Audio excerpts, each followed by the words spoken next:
각종 절기가 있다라고 하는 것이 얼마나 감사한지 알 수가 없습니다. 오늘은 우리가 지키는 추수감사절, 어떻게 보면 우리 한국 기독교에 있어서 가장 큰 절기와 명절 가운데 하나죠. 이제 성탄절, 이런 새로운 한 해 때 시작되는 큰 절기라고 생각하면 이 교회적으로 보면은 이 감사절기가 마지막에 큰 절기다라고 하는 것을 알 수가 있습니다. 그래서 하나님께서는 이스라엘 백성들에게 꼭 이 절기를 지켜라라고 명령해 주셔서 남자들은 성소가 있는 성전이 있는 1년에 3번씩 꼭 하나님 앞에 예배를 드려야 된다. 나와서 봉헌해야 된다. 헌신해야 된다. 제사 드려야 된다. 라고 하셨습니다. 그래서 무교절이라고 하는 절기가 첫 번째 절기 6월절인데 그때는 과거에 대한 기억을 하면서 감사하는 겁니다. 이스라엘 백성들이 우리가 어떻게 지금 이 땅에 살게 됐느냐. 하나님이 애굽에서 구원해 주셨기 때문이다. 오래전 얘기예요. 과거. 이스라엘 민족이라고 하는 출발할 때 과거의 시작이 우리 하나님의 은혜다라고 하는 것에 대해서 감사하는 거고, 또 현재 맥주절, 오순절이라고 그러죠. 7월경에 우리가 맥주 감사절을 지키는 것처럼 첫 열매를 주시면서 오늘을 있게 하시고 오늘을 살아가게 하신 하나님에 대해서 감사하는 겁니다. 그래서 하나님께서 과거에도 감사하지만 오늘 현재에도 감사해야 하는 그런 절기를 우리가 잘 지켜야 된다라고 하는 것을 말씀해 주고 있고요. 오늘 우리가 추수감사절이라고 하는 수장절이라고 하는 초막절이기도 하고 장막절이라고 하는 거죠. 우리는 추수감사절이라고 구별을 하는데 이 추수감사절에는 많은 곡식들을 저장해 놓고 드립니다. 저장해 놓고 드린다라고 하는 것은 뭐냐? 앞으로 남은 시간들을 하나님의 은혜로 살기를 원합니다. 미래에 대한 부분. 생각해 보세요. 그래서 예수님도 그 말씀 하셨잖아요. 저장 아무리 많이 해면 뭐하냐? 그날 밤에 내 영혼을 찾아가면 그거 아무것도 소용없는 거다. 하나님의 은혜가 있어서 하나님이 생명을 허락해 주셔야지, 와, 내가 정말 곡식을 쌓을 곳이 없으니 창고나 짓고 거기다 쌓아놔야 되겠다 라고 하는 거에 대해서 하나님에 대한 감사가 빠지는 것에 예수님은 책망하시고 말씀하셨던 것을 보게 됩니다. 그래서 우리가 한 해 동안 거둬들인 것에 대해 감사하지만 우리가 잘 모아둔 걸 가지고 또 새해를 맞이하면서 추위를 잘 지낼 수 있도록 미래를 하나님께 맡기는 거예요. 하나님, 내가 인생에서 모아놓은 거 헛되게 소비하지 않고 날아가지 않고 해가게 해달라고 기도하면서 살아가기를 감사하는 것은 과거라든가 현재라든가 미래를 하나님 앞에 감사하는 그런 절기가 바로 이 감사의 절기가 되어집니다. 그래서 우리가 추수감사절기를 맞이해서 내 미래는 하나님께 있습니다. 내 인생의 미래, 우리 가정의 미래는 하나님이 지켜주셔야 됩니다. 내가 염려함으로 걱정함으로 지키거나 보호받는 것이 아니라 하나님의 은혜가 필요합니다 라고 하는 것을 말씀해 주고 있습니다. 요즘 사람들 가운데서 우리가 다시 감사에 관해서 보면 세 종류의 사람이 있다 그러죠. 감사하지 않는 사람이 있어요. 감사라는 걸 몰라 도대체. 감사하지 않는 사람이고 감사하는 사람이 두 종류가 있어요. 어떻게? 뭔가 생겼을 때에 감사하는 사람. 그런데 그렇지 않은 사람은 그저 감사하면서 살아가는 사람. 눈만 떠도 감사, 물만 마셔도 감사, 숨만 쉬어도 감사하는 사람이 있다라고. 어떤 사람은 따져보고 감사하는 거예요. 아, 감사할 만하다 라고 하는. 어떤 사람은 감사가 뭐예요? 아무것도 감사할 거 없어. 이렇게 살아가는 사람이다 라고 하는 것을 이야기하고 있습니다. 그래서 인생을 오래 산 철학자 김영석 교수님은 항상 이야기하시는 말씀이 뭐냐? 내 인생 오래 살다 보니까 100살을 넘게 살다 보니까 그저 감사할 줄 아는 게 인생에 있어서 가장 도리가 되더라.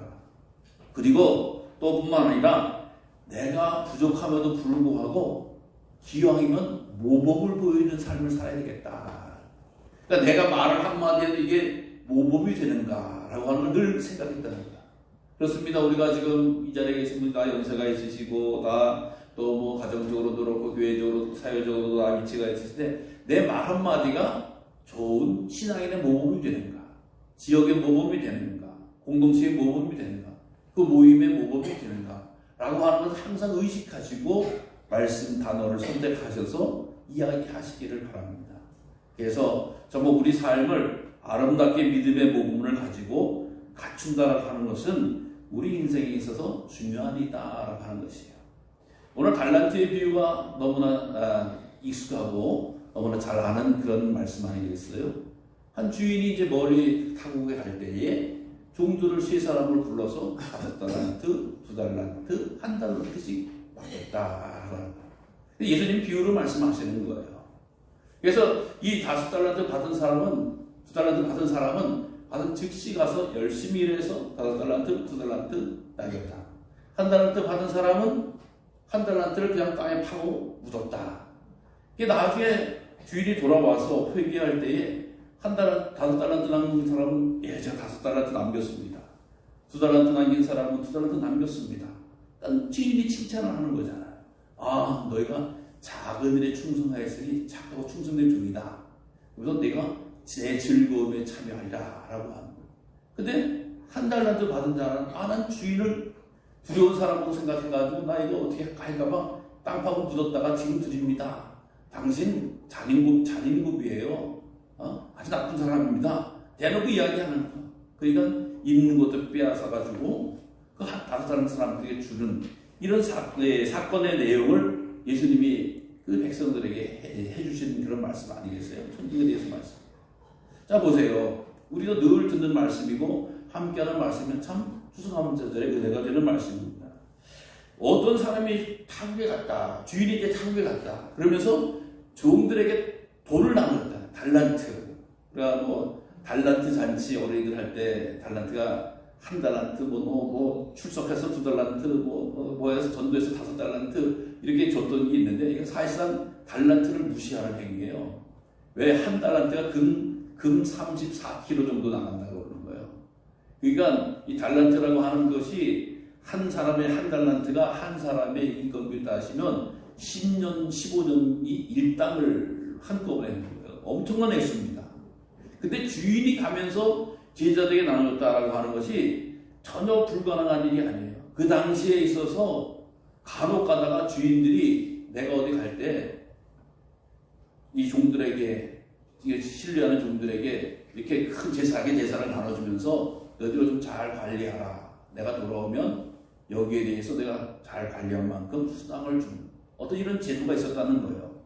그래가지고 드디어 오늘 주인님께서 내게 주신 귀한 달란트가 왔구나 라고 하는 그런 종들은, 그래서 우리 주인이 큰 부자인데 어디 가시게 되면 나에게도 언젠가 주실지 모르겠다라고 하는 그런 마음을 종들은 갖고 있었다라고 하는 거예요.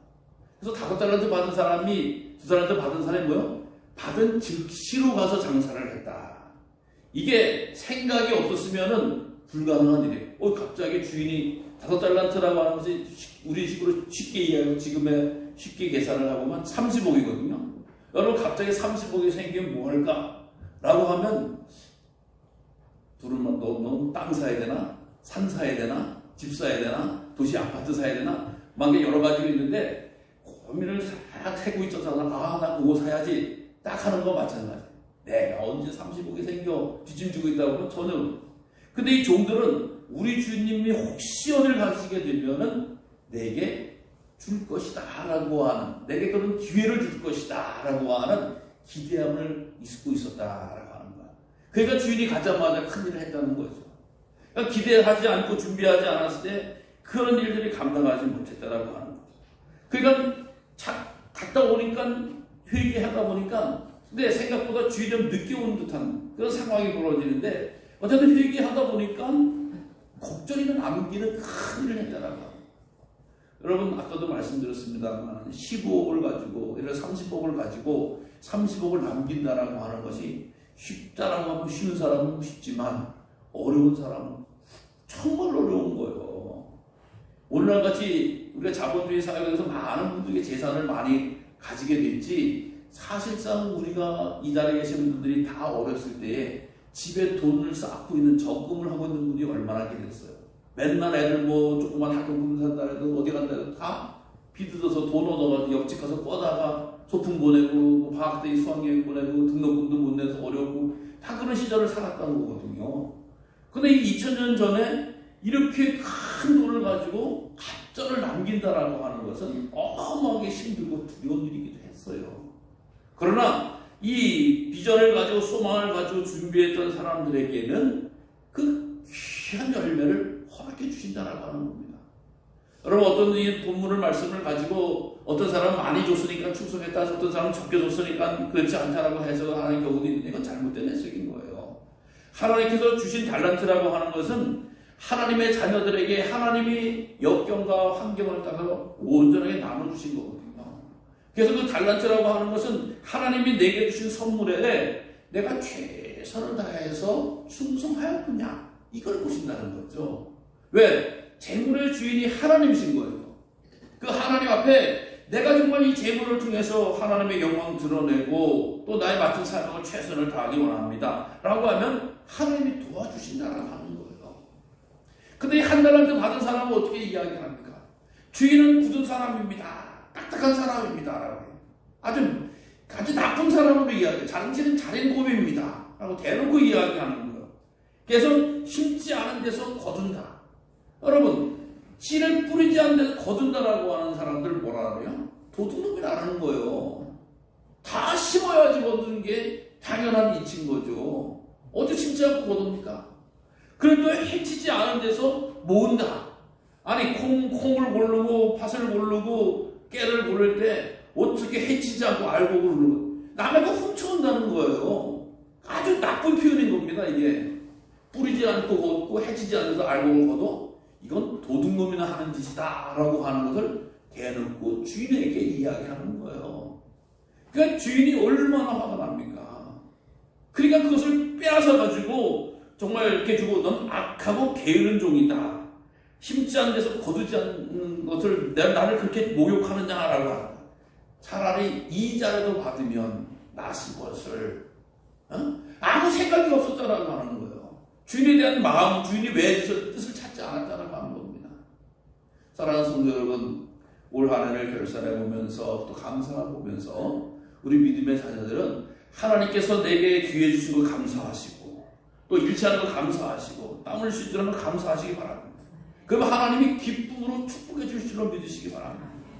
오늘 축복 가운데서 5달란트, 2달란트 약간 50억을, 30억을 주고 15억을 줬다는데도 내가 작은 것에 충성했다라고 이야기합니다. 아니, 종들한테 돈이 단전 1% 주는 것도 큰일인데 오늘 주인은 작은 걸 줬는데 충성했구나. 너는 내 잔치에 참여하겠다, 즐거움에 참여하겠다. 여러분, 지금 우리 어떻게든 잔치에 갔다 왔지만 이스라엘에서 잔치에 참여시킨다라고 하는 건 중요한 의미를 지닙니다. 왜 어떻게 되냐? 이제부터는 너는 종이 아니다라고. 같은 밥상에서 먹고 마신다라고 하는 것은 너는 내가 이제 종으로 취급하지 않겠다라고 하는 거예요. 엄청난 선언인 겁니다. 이 잔치 밥상 자리에 같이 올려서 밥을 먹는다라고 하는 것은. 그건 하나님의 일에 충성한 일꾼들을 또 그것에 대해 주인에 대해 감사한 마음을 가진 자들에게 큰 축복의 시간이 열려지는구나. 미국에서 어떤 신문에 났던 이야기를 하더래요. 윌리라고 하는 한 40대 회사의 중역이 있었대요. 40대다 보니까 얼마나 일을 열심히 하는지, 우리가 보면 회사 일을 하는 게 얼마나 힘들어요. 그러니까 정말 힘들다가 이 친구가 40대 부장 전문까지 올라갔는데 이게 뇌출혈이 오는 거예요. 관심 불수가 되는 거예요.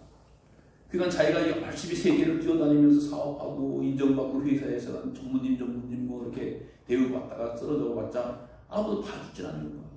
나무랑 가족인데 날짜마다 짜증나는 거. 왜 내게 이런 일이 생겨가지고 왜 똑바로 하느냐고. 간능병하는 아내한테도 그렇게 무시하고 과시하고 힘들게 하는 거예요.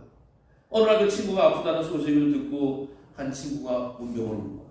문병 와서 보니까 너무 친구가 가족한테도 함부로 하고 부모한테도 함부로 하고 자녀에게도 함부로, 회사에서 자기가 잘 나갔던 것만 생각하고 지금 이 시간에 뭐 비행기 타고 어디 돌아다닐 텐데 뭐 이런 얘기만 하면 다른 사람 다 무시하는 거야. 그러니까 이 친구가 와서 친하니까, 윌리, 당신 보니까 너무 힘들 것 같은데 다른 사람 힘들게 하지 말고 불평하고 원망만 하지 말고 감사한 걸 좀 찾아봐. 좀 감사하면 당신이 비록 힘들더라도 어떻게 좋은 일이 생길지 알겠어? 라고 이야기해요. 딱 누워서 친구가 그 말 하고 간다고 한들 감사가 떠오를 수가 있습니까? 근데 그 친구가 마음에 남는 거예요. 불평하면 어쩔 소용없어. 감사만 하고 생각해봐. 곰곰이 생각해 봤더니 이런저런 감사가 떠오르기 시작합니다. 가족에 대해서도 감사하고, 자녀에 대해서도 감사하고, 아내에 대해서도 감사하고, 회사에 대해서도 감사한데, 그럼 내가 가장 큰 감사가 뭘까? 곰곰이 생각을 해봤더니, 곰곰이 생각해 보니까 초등학교 때 자기를 가르쳤던 선생님이 생각이 납니다. 왜 그 선생님이 생각나냐? 자기가 시골에서 어렵게 살 때에 공부도 못하고, 우리 집은 찌질이처럼 다른 친구들 뭐 입고 먹는 것도 헐 먹고 그랬는데, 다른 애들 다 무시해도 그 초등학교 때 4학년 때 여자 선생님은 윌리야, 넌 잘할 수 있어. 그 힘들도 잘할 수, 잘했다. 칭찬을 계속 하는 거예요. 곰곰이 생각해보니까 그때 자기가 그 위축되고 얻었던 마음에 용기를 가져서 공부를 하기 시작해서 중학교, 고등학교, 대학까지 진학을 하고 자기가 회사에 중용이 되고 가정을 이루고 어떤 이런 위치를 가지게 된 것은 바로 자기를 긍정적으로 이끌었던 초등학교 4학년 선생님이 생각나더라는 거예요. 야, 정말 이분이 내 인생에 있어서 참 고맙고 감사한 분이구나. 그래가지고 주소를 선생님을 찾아서 연락을 하고 보니까 지금 어디 요양원에 혼자 계신다는 거예요. 참 연세도 있었으니까 이제 힘드셨구나. 그래서 어쨌든 간에 쭉 쓰는 거예요. 선생님, 제가 이제서 연락드려 죄송합니다. 사실 저는 뭐 나도 이렇게 병을 얻어서 했지만 내 인생에 있어서 선생님이 너무나 감사하고 귀한 분이라서 이제야 인사 편지 올립니다. 사랑하는 제자 윌로부터 라고 편지를 보낸 거예요. 편지를 보내니까 그 편지를 받은 선생님이 참 눈물이 펑펑 나는 거예요.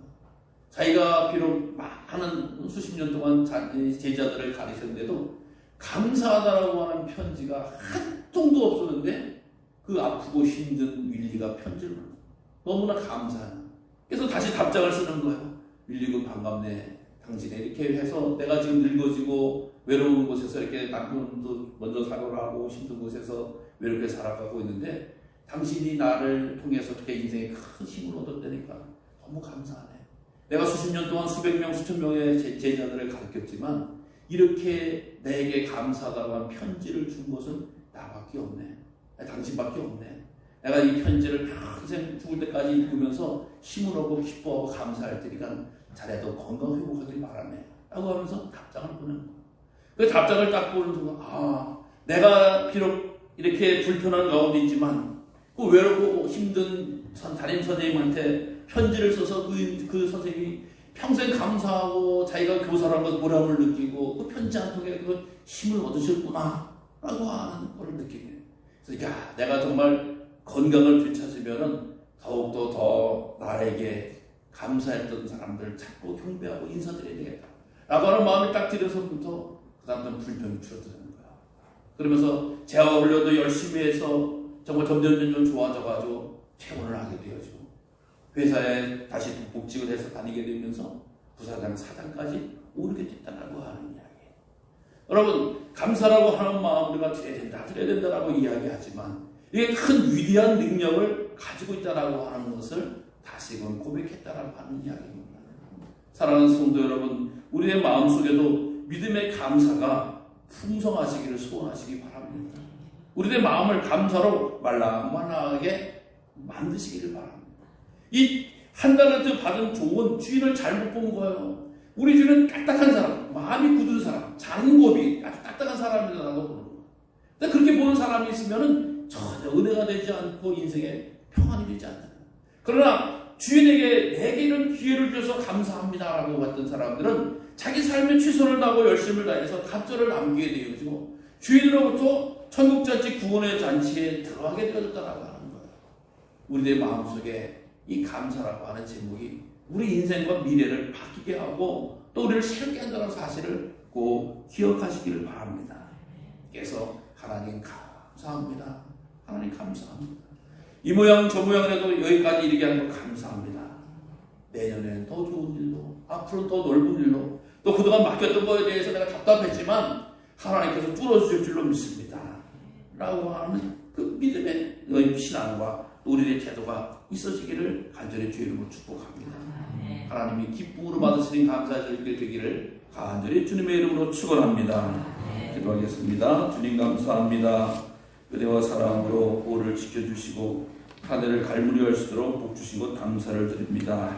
우리 하나님께서 감사하고 충성하는 자들에게 갑절의 은혜를 주시고 자녀로 삼아주신 귀한 복을 깨닫게 됩니다. 하나님과 더욱더 큰 감사로 우리 하나님께 영광 돌리게 하시고 거룩한 사랑으로 역사하여 주시옵소서. 예수님의 이름으로 감사하며 기도드리옵나이다.